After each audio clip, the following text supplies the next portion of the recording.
So এই ম্যাথটা comparatively easy, আমরা পরের অঙ্কটাতে চলে যাই। সো পরে হচ্ছে উদাহরণ 10 নম্বর অঙ্কটা। তো এই অঙ্কটারই একটু কথা বলি আগে, একটা ইম্পর্টেন্ট জিনিস বলি, আমার লাইফের সাথে খুবই রিলেটেড একটা জিনিস। এই অঙ্কের অ্যান্সার আমার মুখস্থ, এই অঙ্কের অ্যান্সার হচ্ছে 3/2। তোমরা চাইলে হচ্ছে উদাহরণ থেকে দেখে নিতে পারো, বলতে পারো ভাই আপনি অঙ্ক হয়তো অনেক পড়াইছেন, আপনার পড়ানোর এক্সপিরিয়েন্স 6, 7, 8 বছর হয়ে যাইতেছে, সো দ্যাটস ওয়াই আপনার কাছে অঙ্কটা মুখস্থ। ব্যাপারটা এমন না। এই অঙ্কটার সাথে হচ্ছে আমার রিয়াল লাইফের একটা স্টোরি খুবই ইন্টারকানেক্টেড আর কি। সো স্টোরিটা একটু তোমাদের সাথে শেয়ার করি। এটা হচ্ছে 2018 সালের ফেব্রুয়ারিতে। সো যখন আমাদের এসএসসি পরীক্ষা চলতেছিল, ওই পার্টিকুলার মোমেন্টে আমার যেদিন জেনারেল ম্যাথ এক্সাম, তার আগের রাতে সো আমি মোটামুটি সবগুলো চ্যাপ্টার আসলে রিভিশন দিয়ে ফেলছি।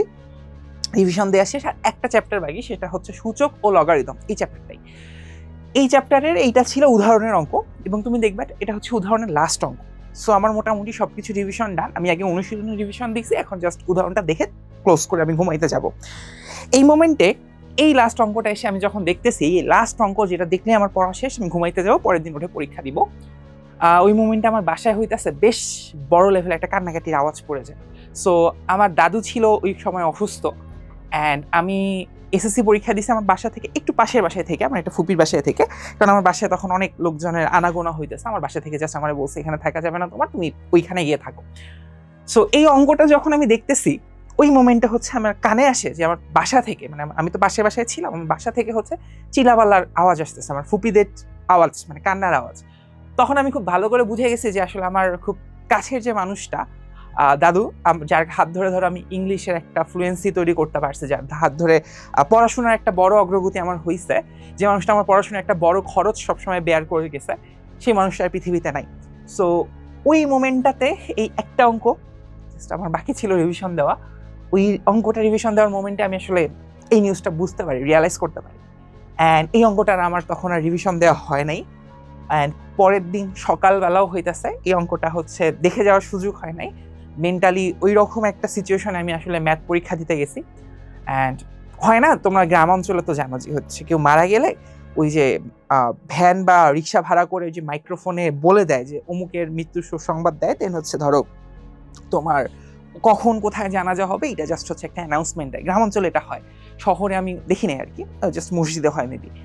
তো আমি এসএসসি পরীক্ষার হলে বসে থেকে হচ্ছে আমার দাদুর ওই মৃত্যুর শোক সংবাদটা, যেটা আসলে যে মাইক্রোফোনে অ্যানাউন্স করে, সেটা শুনছি আর কি। সো বুঝতেই পারতেছো কতটা আসলে খুবই খারাপ একটা মোমেন্টের মধ্যে দিয়ে যাওয়া।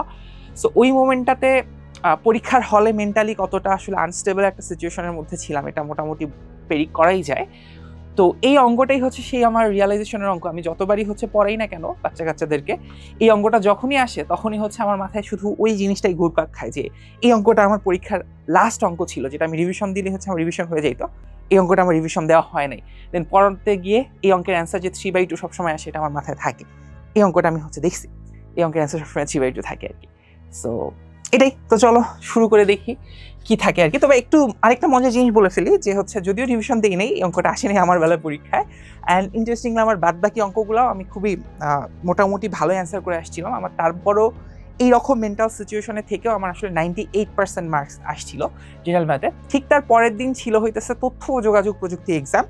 অ্যান্ড আমি এসে হচ্ছে আমার দাদুর কবর দেই আর কি, দাফন কাফন হয়, সব কিছু হয়। তারপরে হচ্ছে ওই দিন তার পরের দিনে যেহেতু এক্সাম, কিচ্ছু পড়তে পারি নাই, জাস্ট হচ্ছে একটু সকালবেলা একটু জাস্ট তো আইসিটি দেখে টেখে গেছি। সো 25টা এমসিকিউর মধ্যে আমার 23টার মতো হয়েছিল। কেমনি হয়েছিল জানি না, জাস্ট একটা আল্লাহর রহমত ছিল, আল্লাহ একটা ব্লেসিং ছিল, যে এরকম সিচুয়েশনের পরেও আসলে পরীক্ষাটা মোটামুটি ভালো দিতে পারছিলাম। পরীক্ষা তো দিতেই হবে আলটিমেটলি, ওইটা তো পরীক্ষা তো আর থেমে থাকবে না, তাই না? সো যাই হোক না কেন, তো আমরা দেখে ফেলি আসলে অঙ্কটা কিভাবে করে।